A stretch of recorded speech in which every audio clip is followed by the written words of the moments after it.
tweeted us and wanted to know if there was any fantasy players that are pretty popular that I would avoid.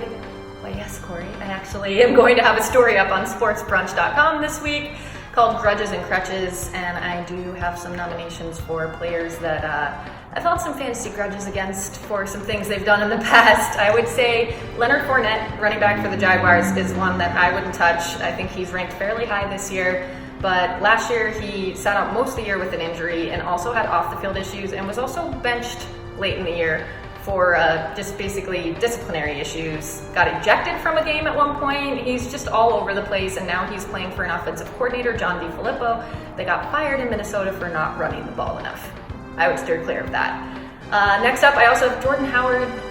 He is one of those fantasy players that'll trick you because he does have good games, but it's just not consistent enough. He got traded from Chicago to Philadelphia, and Doug Peterson always favors more of a running back by committee approach, and there are a lot of running backs, including a good rookie, Miles Sanders, that he's going to have to compete with there. One of my longest standing fantasy grudges is Deshaun Jackson.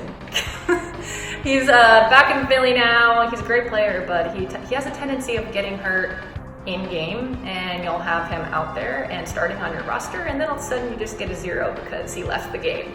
And then you bench him the next week and he goes off for 40 points, and it's incredibly frustrating. So don't really have a lot of stats to back that one up. I'm just telling you that I would steer clear because he'll drive you crazy. Thanks for the question.